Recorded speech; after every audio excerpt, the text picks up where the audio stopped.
దినచర్య నా నూతన మనోశక్తులను ప్రయోగిస్తూ సాధన చేయటంలో నేనెంతో ఆనందాన్ని పొందుతున్నాను.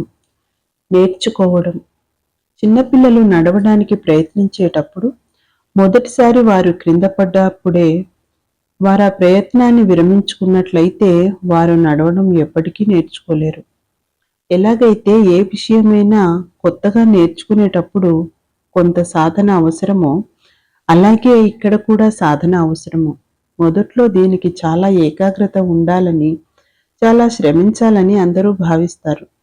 ఇక్కడ శ్రమించడం అని అనడం కన్నా కొత్త విషయాన్ని నేర్చుకోవడం అనడమే సబబుగా ఉంటుంది. విషయం ఏదైనా నేర్చుకునే విధానం ఒకటిగానే ఉంటుంది. కార్ డ్రైవింగ్ అయినా, టెన్నిస్ ఆడడమైనా, లేదా పాజిటివ్గా ఆలోచించడమైనా నేర్చుకునే విధానం ఒకటే. మొదట్లో అంతా గజిబిజిగా ఉంటుంది. మనం చేసే ప్రతి చిన్న ప్రయత్నం నుంచి మన సబ్కాన్షియస్ మైండ్ నేర్చుకుంటూ ఉంటుంది. తర్వాత తిరిగి ప్రయత్నించేటప్పుడు మునుపటి కన్నా కొంచెం బాగా చేస్తాము. ఈ విధంగా సాధన చేయగా నేర్చుకోవడం సులభతరం అవుతుంది.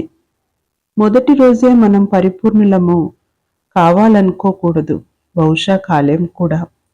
నేర్చుకోవడానికి మీరు మీ శక్తి కొలది ప్రయత్నించండి. ప్రయత్నిస్తుంటారు కూడా. నూతనత్వం వైపు ప్రయాణించడానికి అలా ప్రయత్నించడం చాలు. తక్కినవన్నీ వాటంతటవే జరిగిపోతాయి. నా శక్తి మేరకు నేను ప్రయత్నిస్తున్నాను అని అప్పుడప్పుడు మీతో చెప్పుకుంటూ ఉండండి. ఎల్లప్పుడూ మీకు మీరు అండగా ఉండండి. నేను మొదటిసారి లెక్చర్ ఇచ్చి స్టేజ్ దిగుతున్నప్పుడు వెంటనే, లూయిస్, చాలా గొప్పగా చెప్పావు. మొదటిసారే చాలా అద్భుతంగా చెప్పావు. ఇలా 5-6 సార్లు చెప్పగలిగితే ఒక ప్రొఫెషనల్ స్పీకర్ లాగా మాట్లాడగలవు అని నన్ను నేను ప్రోత్సహించుకున్నాను. కొన్ని గంటల తర్వాత, లూయిస్, నాకు తెలిసి నువ్వు కొన్ని విషయాలలో మారాలి. ఇలా చెప్పి ఉండాల్సింది, అలా చెప్పి ఉండాల్సింది అని విశ్లేషించుకున్నాను. ఈ విధంగా నన్ను నేను తప్పులు పట్టుకోవడాన్ని ఏమాత్రం ఏ కోశానా అనుమతించలేదు. అదే నేను స్టేజ్ దిగేటప్పుడు, ఛీ, నువ్వు చాలా చండాలంగా చెప్పావు, నువ్వు ఇది తప్పుగా చెప్పావు, అది తప్పుగా చెప్పావు అంటూ నన్ను నేను తిట్టుకున్నట్లయితే రెండవసారి లెక్చర్ ఇచ్చేటప్పుడు చాలా భయంతో, టెన్షన్తో, అధ్వానంగా చెప్పేదాన్ని. నా రెండవ లెక్చర్ మొదటి లెక్చర్ కన్నా బాగా ఇచ్చాను. తర్వాత 6వ లెక్చర్ ఇచ్చే సమయానికి నేనొక ప్రొఫెషనల్గా అయిపోయాను. ఈ సత్యాలు మీ చుట్టూ అద్భుతాలు సంభవింపచేయడాన్ని గమనించండి. ఈ పుస్తకం రాయడానికి ఉపక్రమించక ముందు నేనొక కంప్యూటర్ కొన్నాను. దాన్ని మ్యాజిక్ లేడీ అని పిలిచేదాన్ని. నేను నేర్చుకోవడానికి ఎంపిక చేసుకున్న కొత్త అంశం ఇది. దీని మూలాన కంప్యూటర్ ఆపరేట్ చేయటము, ఆధ్యాత్మిక సత్యాలను సాధన చేయటం ఒకటేనని తెలుసుకున్నాను. ఎప్పుడైతే నేను కంప్యూటర్ను ఆపరేట్ చేయడం సరిగ్గా నేర్చుకున్నానో అది నాకెన్నో అద్భుతాలను చేసి పెట్టింది. కంప్యూటర్తో నేను చాలా కరెక్ట్గా వ్యవహరించాలి. ఒక కీ తప్పుగా ప్రెస్ చేసినా చాలు, అంతా తప్పైపోతుంది, లేదా నేననుకున్న ఫలితం రాదు. కంప్యూటర్ నాకు తప్పు చేయటానికి కొంచెం కూడా ఆస్కారం ఇవ్వదు. కొన్నిసార్లు నేను చాలా నిరుత్సాహపడేదాన్ని, కానీ కంప్యూటర్ మాత్రం ఎంతో సహనంతో నేను నేర్చుకోవడం కోసం నా ముందు ఎదురు చూస్తూ ఉండేది. తర్వాత నేను కంప్యూటర్ ఆపరేట్ చేయడం చక్కగా నేర్చుకున్నాను. అది నాకెన్నో పనులను చాలా అద్భుతంగా చేసి పెట్టేది. దీనికి చాలా ప్రాక్టీస్ అవసరమైనది. మీరిప్పుడు నేర్చుకునే అంశం కూడా ఇలాంటిదే. ఆధ్యాత్మిక సత్యాలు కూడా కంప్యూటర్ లాగే చాలా ఖచ్చితమైనవి. వీటిని మీ యొక్క పాత ఆలోచన విధానాలతో ఏమాత్రం వంచలేరు. ఆ సరికొత్త భాషను మీరు నేర్చుకుని తీరాల్సిందే. ఆ తర్వాతే మీ జీవితంలో అద్భుతాలు సంభవించడము ప్రారంభమవుతాయి. మీరు నేర్చుకునే విధానాన్ని శక్తివంతంగా చేసుకోండి. మీరు నేర్చుకునే విధానాన్ని ఎంతగా శక్తివంతం చేసుకుంటారో మీరంతే చక్కగా చేయగలుగుతారు. మీరు నేర్చుకునే విధానాన్ని శక్తివంతం చేసుకునేందుకు నా సలహాలు: మంచి శుద్ధమైన శాకాహారాన్ని తీసుకోండి. శరీరాన్ని చక్కగా ఉంచుకోవడానికి ఎక్సర్సైజులు చేయండి. అప్పుడప్పుడు శరీరానికి చక్కని విశ్రాంతినివ్వండి. వీలైతే అందుకు అనువైన ఎక్సర్సైజులు చేయండి. మీ ఊహా శక్తిని, ఆలోచన శక్తిని ప్రయోగించండి. పుస్తకాలు చదవండి. పుస్తకాలు మనకు తెలిసిన జ్ఞానాన్ని ఇనుమడింపజేస్తాయి. ధ్యానం చేయండి. కృతజ్ఞతాభావాన్ని కలిగి ఉండండి. దైవిక వాక్యాలు వ్రాయండి. వాటిని బిగ్గరగా చెప్పుకోండి. వాటికి పాటలుగా మలుచుకొని సరదాగా పాడుకోండి. నా దినచర్య, నా దైనందిక జీవితం ఇలా కొనసాగుతుంది. నిద్ర లేస్తూనే మొదట నేను చేసే పనులన్నింటికీ అంతటికీ కృతజ్ఞతలు తెలుపుకోవడమే. తర్వాత కాలకృత్యాలు తీసుకొని కనీసం అరగంట ధ్యానం చేస్తాను. ఆ తర్వాత దైవిక వాక్యాలను వ్రాయడం కానీ ప్రార్థన చేయటం కానీ చేస్తాను. తర్వాత 15 నిమిషాల పాటు చిన్న చిన్న ఎక్సర్సైజులు చేస్తాను. మామూలుగా టీవీలో ఉదయం 6 గంటలకు వచ్చే ఏరోబిక్స్ ప్రోగ్రాంలోని ఎక్సర్సైజులు. తర్వాత ఎక్కువగా పళ్ళ రసాలతో కూడిన ఆహారాన్ని తీసుకుంటాను. ఆ తర్వాత కాస్త హెర్బల్ టీని సేవిస్తాను. నాకీ ఆహారాన్ని ప్రసాదిస్తున్న భూమాతకు కృతజ్ఞతలు తెలుపుకుంటాను. మధ్యాహ్నం భోజనానికి ముందు అద్దం ముందుకు వెళ్ళి దైవిక వాక్యాల్ని గట్టిగా ఉచ్చరిస్తాను. కొన్నిసార్లు వాటిని పాటలుగా వ్రాసి పాడుకుంటాను. లూయిస్, నువ్వు చాలా అద్భుతమైన దానివి. నేను నిన్ను ప్రేమిస్తున్నాను. ఈరోజు నీ జీవితంలోని అద్భుతమైన రోజుల్లో ఒకటి. ప్రతిదీ నాకు అత్యున్నతమైన మంచినే చేకూరుస్తుంది. నీవు తెలుసుకోవలసిందంతా నీకు తెలియజేయబడుతుంది. నీకు అవసరమైనదంతా నీకు అందజేయబడుతుంది. అంతా సవ్యంగా ఉంది అంటూ పాడుకుంటాను. మధ్యాహ్నం భోజనంలో కూడా ఎక్కువగా పచ్చి కూరగాయలే ఉంటాయి. అప్పుడప్పుడు ఫిష్, చికెను తింటాను. ఈ పుస్తకము 1984లో రాయబడింది. అప్పట్లో నేను పాక్షికంగా మాంసాహారి. ఇప్పుడామె మాంసాహారి కాదు. ఈ విషయాన్ని ఆమె ఈ పుస్తకం చివర్లో నా కథ అనే చాప్టర్లో తెలియజేసింది. మళ్ళీ ఆహారానికి కృతజ్ఞతలు తెలుపుకుంటాను. రాత్రి డిన్నర్ అయితే ఎక్కువగా ఉడికించిన కూరగాయలతో మరి గింజలతో కూడి ఉంటుంది. ఇలాంటి అల్పాహారాలతోనే నా శరీరం చాలా చక్కగా పనిచేస్తుంది. ఇతరులతో కలిసి రాత్రి భోజనం చేయడం నాకు చాలా ఇష్టం. భోజనం తర్వాత ఒకరినొకరం ఆశీర్వదించుకొని ఆహారాన్ని కూడా ఆశీర్వదిస్తాము. సాయంత్రాల్లో కొంతసేపు పుస్తకాలు చదువుతూ గడుపుతాను. ఎప్పటికీ నేర్చుకోవడం అనేది ఉండనే ఉంటుంది. కొన్నిసార్లు సాయంత్రం వేళలో కూడా ఒక దైవిక వాక్యాన్ని 10 లేదా 20 సార్లు రాస్తాను. నిద్రపోయే ముందు నా ఆలోచనలన్నింటినీ సమీకరించుకొని ఆ రోజులో నేను చేసిన ప్రతి పనిని ఆశీర్వదించుకుంటాను. చాలా హాయిగా, విశ్రాంతిగా నిద్రపోవాలని, రేపు ఉదయాన లేస్తూనే చాలా ఫ్రెష్గా ఉండాలని, మరో కొత్త రోజులోకి సరికొత్తగా ప్రవేశించాలని, దానికి తగిన శక్తినివ్వమని హృదయంలోనే వేడుకుంటాను. నిద్రలోకి జారుకుంటాను. ఇదంతా మీకు కష్టంగా అనిపిస్తుందా? మొదట్లో అలాగే అనిపిస్తుంది. కొంతకాలం తర్వాత ఈ నూతన ఆలోచన విధానములు బ్రష్ చేసినట్లుగానే, స్నానం చేసినట్లుగా చాలా సహజంగా మన జీవితాల్లో భాగమైపోతాయి. తర్వాత ఇవన్నీ మీరు చాలా ఆటోమేటిక్గా చేయగలుగుతారు. ఇలాంటివి కుటుంబ సభ్యులందరూ కలిసి చేయగలిగితే చాలా అద్భుతంగా ఉంటుంది. ఉదయం గాని, రాత్రి గాని భోజనానికి ముందు కుటుంబ సభ్యులందరూ కలిసి సామూహిక ధ్యానం చేస్తే అది వారి జీవితాల్లో శాంతిని, సౌభాగ్యాన్ని ప్రసాదిస్తుంది. ఒకవేళ మీరు సమయం లేదని భావిస్తే ఉదయాన్నే ఒక అరగంట ముందుగా నిద్ర లేవండి. దానికి తగినట్లుగానే మీరు మీ జీవితంలో చాలా లాభదాయకమైన మార్పులను గమనించగలుగుతారు. మీరెలా ఒక రోజుని ప్రారంభిస్తారు? నిద్ర లేవగానే మొట్టమొదట మీతో మీరు ఏం చెప్పుకుంటారు? మనలో ప్రతి ఒక్కరికి ఉదయం లేస్తూనే చెప్పుకోవడానికి ఏదో ఒకటి ఉంటుంది. అది పాజిటివ్‌దా? నెగెటివ్‌దా? ముందైతే నేను నిద్ర లేవగానే చాలా నిరుత్సాహంతో భగవంతుడా, ఇంకో రోజు అని అనుకునేదాన్ని. అలాగే ఆ రోజంతా అన్ని విషయాలు ఒకదాని తర్వాత ఒకటి అననుకూలంగా జరిగేవి. ఇప్పుడైతే నిద్ర లేచిన వెంటనే కళ్ళు కూడా తెరవకుండానే నా బెడ్డుకు కృతజ్ఞతలు తెలుపుకుంటాను. రాత్రంతా మేమిద్దరం కలిసి హాయిగా గడిపాం కదా! అలాగే కళ్ళు మూసుకునే 10 నిమిషాల పాటు నా జీవితంలో సంభవిస్తున్న సకల శుభాలకు థాంక్స్ చెప్పుకుంటాను.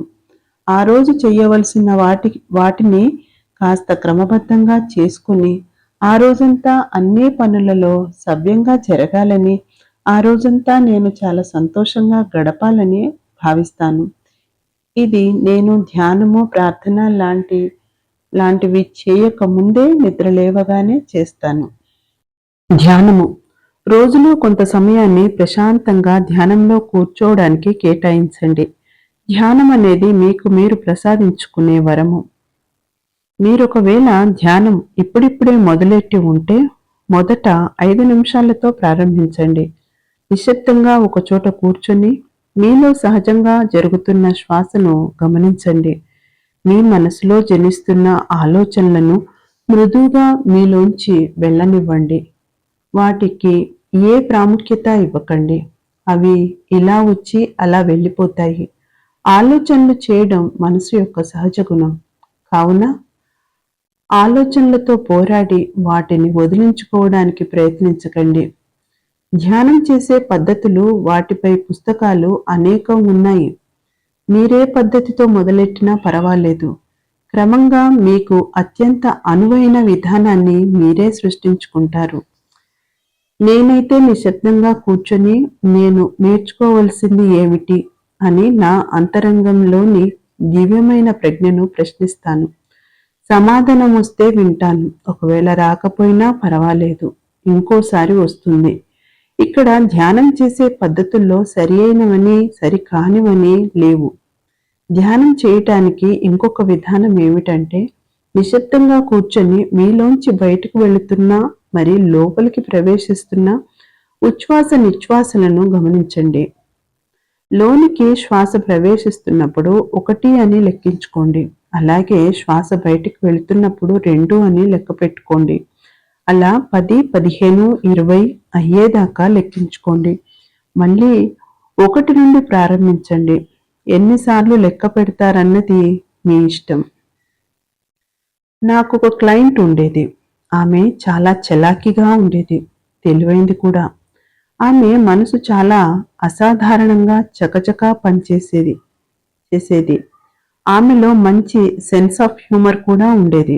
అయినా ఆమె జీవితంలో సఫలం కాలేకపోయింది. ఆమె అధిక బరువుతో, విఫలమైన సంబంధాలతో, నిరుత్సాహకరమైన కెరీర్తో, సంవత్సరాలుగా రొమాన్స్ లేని జీవితంతో బాధపడుతూ ఉండేది. ఆమె ఆధ్యాత్మిక సత్యాలను కూడా చాలా తొందరగా అంగీకరించేది. అవి ఆమెకి చాలా చక్కగా అర్థమయ్యేవి. ఆమె మనసు చకచకా చేస్తుంది కనుక ఈ సత్యాలను కొంతకాలం పాటు నిదానంగా ఆమె సాధన చేయలేకపోయింది. ప్రతి నిత్యం ధ్యానం చేయడం ఆమెకు చాలా లాభపడింది. ఆమె 5 నిమిషాలతో మొదలెట్టి దినదినానికి క్రమంగా పెంచుకుంటూ 15 నిమిషాల నుండి 20 నిమిషాలు చేయగలిగేలా తయారైంది. దైవిక వాక్యాలను ప్రతి నిత్యం హృదయంలో ఉచ్చరించుకోవాలి. 1 లేదా 2 దైవిక వాక్యాలను ఎంపిక చేసుకొని రోజుకు 10 లేదా 20 సార్లు వ్రాయండి. వాటిని ఎంతో ఉత్సాహంగా గట్టిగా ఉచ్చరించుకోండి. ఆ వాక్యాలతో ఒక పాటను రూపొందించుకొని ఆనందంగా పాడుకోండి. రోజంతా మీ మనసులోని ఆలోచనల్ని ఈ దైవిక వాక్యాలతోనే నిండిపోనివ్వండి. ఇలా నిరంతరము ఈ దైవిక వాక్యాలను ఉచ్చరించుకుంటూ ఉంటే అవే మన నమ్మకాలై చాలా గొప్ప ఫలితాలను ఇస్తాయి. ఆ ఫలితాలు కొన్నిసార్లు మీ ఊహకందని రీతిలో కూడా ఉంటాయి. నేను న్యూయార్కులో ఓ ఇంటిలో అద్దెకుంటున్నప్పుడు ఆ ఇంటి యజమానితో నాకు చాలా మంచి సంబంధాలు ఉన్నాయని నమ్మేదాన్ని. అతడు చాలా కఠినాత్ముడని ఇతరులు చెప్పేవారు. నేనున్న 5 ఏళ్లలో అతడిని మూడు సార్లు చూశాను. నేను కాలిఫోర్నియాకు వెళ్ళిపోవాలనుకున్నాను. నా వస్తువులను, ఫర్నిచర్‌ను అన్నింటినీ అమ్మివేసి, నా నూతనత్వపు నిర్మాణంలో గతపు ఛాయలు కూడా ఉండకూడదని నిర్ణయించుకున్నాను. అప్పుడు క్రింది విధంగా హృదయంలో ఉచ్చరించుకోసాగాను. నా యజమానితో నా సంబంధము చాలా సామరస్యంతో ఉన్నది. నా వస్తువులన్నీ సులభంగా త్వరగా అమ్ముడైపోతున్నాయి. నేను వెయ్యబోయే ముందడుగు చాలా సరళంగా ఉంటుంది. ప్రతిదీ ఒక దైవిక క్రమంలో జరుగుతున్నది. అంతా సవ్యంగా ఉంది. అన్నింటినీ అమ్మేస్తే ఎలా? ఆ ఇంటిలో ఉండవలసిన చివరి రోజులు ఏం చెయ్యాలి? ఎక్కడ నిద్రపోవాలి? లాంటి నెగెటివ్ ఆలోచనలు చేయలేదు. పై వాక్యాలను హృదయంలో గాఢంగా ఉచ్చరించుకునేదాన్ని అంతే. నేను ఆ ఇంటిని లీజుకు తీసుకున్న కాలం పూర్తయినది. ఇక ముందు ఆ ఇంటిలో నేనుండబోనని నా యజమానికి లెటర్ రాశాను. తర్వాత కొన్ని రోజులకతడు ఫోన్ చేసి నేను ఇంటిని వదిలిపెట్టి వెళ్ళిపోవడం పట్ల తన విచారాన్ని వ్యక్తపరిచాడు. అతడే కాలిఫోర్నియాలోని నా కొత్త ఇంటి యజమానికి ఒక రికమెండేషన్ లెటర్ రాసి ఇచ్చాడు. అందులో నా కొత్త ఇంటికి ఫర్నిచర్ కొని ఉంచమని, తన పాత ఇంటిని ఫర్నిచర్తో సహా ఇక ముందు అద్దెకు ఇవ్వాలనుకుంటున్నానని అందులో పేర్కొన్నాడు. చూశారా, నా సబ్కాన్షియస్ మైండ్ నా నమ్మకాలన్నింటినీ తూచా తప్పకుండా సంభవింపజేసింది. నా యజమానితో నా సంబంధ బాంధవ్యాలు సామరస్యంతో ఉన్నాయి. నా వస్తువులన్నీ చాలా సులభంగా త్వరగా అమ్ముడుపోతున్నాయి. ఇతరులు ఆశ్చర్యపోయేలా నా స్వంత బెడ్ పైనే ఆ ఇంటిని చివరి రోజు వరకు సుఖంగా నిద్రించాను. పైగా నాకు రావలసిన డబ్బును సకాలంలో పొందాను. తర్వాత కొన్ని బట్టలతో, కొన్ని వస్తువులతో, నా టేప్ రికార్డర్తో, నా పుస్తకాలతో, మరి నా యజమాని వ్రాసి ఇచ్చిన చెక్కుతో చాలా నిశ్చింతగా లాస్ ఏంజల్స్ ట్రైన్స్ ఎక్కేశాను. పరిమితమైన నమ్మకాలతోనే మిగిలిపోకండి. కాలిఫోర్నియాకు వచ్చిన తర్వాత నాకు ఒక కారు చాలా అవసరమైంది. నాకంతకు మునుపు కారు లేదు. ఇంత పెద్ద ఎత్తున ఏ వస్తువును కొనలేదు కూడా. ఇప్పుడు కారు కొనడానికి నా దగ్గర అన్ని డబ్బులు లేవు. నాకు బ్యాంకు వారు లోన్ ఇవ్వకపోవచ్చు. నా దగ్గరున్నదంతా పెట్టేసి కొత్త కారు కొనడం కూడా నాకిష్టం లేదు. ఇప్పుడు ఎలాగో అలాగా లోన్ తీసుకున్నా ఆ తర్వాత ఇరుక్కుపోవాల్సి వస్తుంది. అయినా ఈ పరిస్థితి గురించి, బ్యాంకుల గురించి నేను ఎటువంటి విధంగానూ నెగెటివ్ ఆలోచన చేయలేదు. ఒక కారుని అద్దెకి తీసుకున్నాను. నా కోసం ఒక అందమైన కొత్త కారు ఉందని హృదయంలో గాఢంగా భావించుకోసాగాను. నేను కలిసే అందరితోనూ నేను కొత్త కారు కొనాలని, కానీ అందుకోసం డబ్బేమీ దాచిపెట్టలేదని చెప్పేదాన్ని. 3 నెలల తర్వాత నాకొక బిజినెస్ చేసే స్త్రీ కలిసింది. ఆమె నన్ను కలిసిన క్షణమే నేనామెకు ప్రీతి పాత్రురాలనైపోయాను. ఆమెకు నా కారు కథను చెప్పాను. సరే, ఈ విషయాన్ని నాకొదిలేయండి, నేను చూసుకుంటాను అని నాకు భరోసా ఇచ్చింది. ఆమె బ్యాంకులో పనిచేసే తన స్నేహితురాలికి ఫోన్ చేసి నేను ఆమెకు పాత స్నేహితురాలనని చెప్పి నాకు పెద్ద పెద్ద వాళ్ళ రెఫరెన్స్ అన్నీ ఇచ్చింది. తర్వాత 3 రోజుల్లోనే నేను కొత్త కారు కొనుక్కున్నాను. కానీ ఈ విషయం పట్ల నేను చాలా ఉద్రేకాన్ని పొందలేకపోయాను. ఎందుకంటే కారు కొన్నందుకు నాపై నాకు గౌరవము మరి భయము ఒకేసారి కలిగాయి. నా ఆలోచనల రూపంలోని కారు భౌతిక రూపం సంతరించుకోవడానికి 3 నెలలు పట్టింది. ఎందుకంటే ఇంత పెద్ద మొత్తాన్ని నేను ఇదివరకు ఇన్స్టాల్మెంట్లలో కట్టి ఉండలేదు. మరి నాలోని చిన్నపిల్ల ధైర్యంగా ముందడుగు వేయడానికి 3 నెలల పాటు భయపడుతూ ఉన్నది. నన్ను నేను ప్రేమించుకుంటున్నాను, నన్ను నేను మంచిగా ఒప్పుకుంటున్నాను అంటూ ఇంకా మీరు చెప్పుకుంటూ ఉన్నారు కదా. ఇదే నూతనత్వపు నిర్మాణానికి గట్టి పునాది. దీనికి కనీసం 1 నెల రోజులైనా కేటాయించండి. ఇప్పుడు ఒక పేపర్ పెన్ను తీసుకొని, నన్ను నేను ప్రేమించుకుంటున్నాను, కావున నా శరీరాన్ని బాగా చూసుకుంటాను, నన్ను నేను ప్రేమించుకుంటున్నాను కావున నాకు నేను కీడు చేసుకోను. నన్ను నేను ప్రేమించుకుంటున్నాను కావున నాకు అర్హత ఉంది. నన్ను నేను ప్రేమించుకుంటున్నాను కావున నేను ఇతరుల ప్రమాణాలకై ప్రాకులాడను. నన్ను నేను ప్రేమించుకుంటున్నాను కావున నాకు చక్కటి నివాసాన్ని కల్పించుకుంటున్నాను. నన్ను నేను ప్రేమించుకుంటున్నాను కావున నేను ప్రేమపూర్వకమైన వారితోనే సంబంధాలు ఏర్పరచుకుంటున్నాను. నన్ను నేను ప్రేమించుకుంటున్నాను కావున నా ఆశల్ని, అవసరాల్ని తీర్చుకోవడానికి నా మనోశక్తిని ప్రయోగిస్తాను. నన్ను నేను ప్రేమించుకుంటున్నాను కావున ప్రతినిత్యం ధ్యానం చేస్తాను. నన్ను నేను ప్రేమించుకుంటున్నాను కావున మంచి పుస్తకాలు చదువుతాను. ఇలాంటివి మీరెన్ని వ్రాయగలుగుతారో చూడండి. ప్రతిరోజు వీటిని చదువుకోండి. ఇంకా కొత్తవి మీ హృదయానికి తడితే వీటిని జోడించండి. ఈ విషయంలో మీరింకొకరితో సాధన కలిసి చేయటం ఇంకా గొప్ప ఫలితాలనిస్తుంది. ఇద్దరూ ఒకరి చేతులు ఒకరు పట్టుకొని నేను నిన్ను ప్రేమిస్తున్నాను కావున అంటూ చెప్పుకోండి. మిమ్మల్ని మీరు ప్రేమించుకుంటున్నారని మీతో మీరు చెప్పుకున్నప్పుడు మిమ్మల్ని మీరు కించపరుచుకోవడము అసాధ్యమవుతుంది. ఈ సాధన వలన చేకూరే అత్యంత లాభదాయకమైన విషయం ఇదే. నూతనత్వాన్ని ప్రసాదించమనే సృష్టిని అడగండి. మీలో నూతనత్వం ప్రవహిస్తూ మీరు మార్పు చెందినట్లుగా ఊహించుకోండి. మీకు కావలసిన రీతిలో మీరు మారిన తర్వాత మీరేం చేస్తారో, మీరెలా ఉంటారో, మీ జీవితం ఎలా ఉంటుందో అంతటినీ ఊహించుకోండి. మీరు మీ పంచేంద్రియాలతో ఆ నూతనత్వాన్ని అనుభవిస్తున్నట్లుగా భావించండి. మీరు అలా మారిన తర్వాత ఇతరులు మిమ్మల్ని ఎలా చూస్తారో కూడా ఊహించండి. వాళ్ళు మిమ్మల్ని ఎలా చూసినా పర్వాలేదు. మీ జ్ఞానాన్ని విస్తరింపచేసుకోండి. మీ చైతన్యాన్ని విస్తరింపచేసేటటువంటి మీ అంతర్గత శక్తుల గురించి తెలియజేసేటటువంటి పుస్తకాలను చదవండి. తెలుసుకోవడానికి ఎంతో జ్ఞానం ఉంది. ఈ పుస్తకము మీ అభివృద్ధి పథంలోని ఒక మైలురాయి మాత్రమే. ఇటువంటి విషయాల పట్ల ఇతరుల దృక్పథాలను తెలుసుకోండి.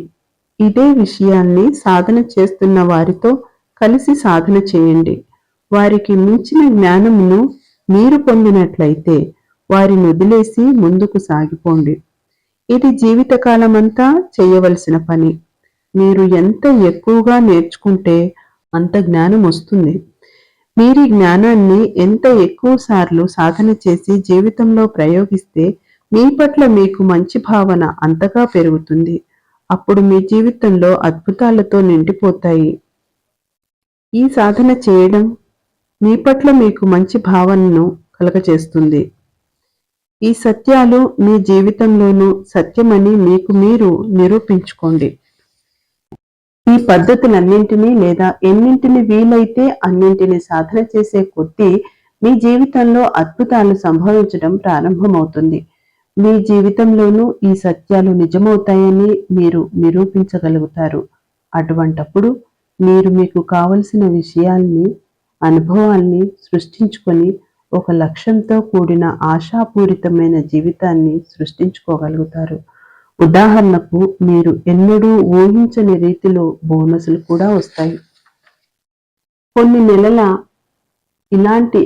నెలలు ఇలాంటి సాధనలు చేసిన తర్వాత నా శరీరంలో యవ్వనత్వం చోటు చేసుకున్నది.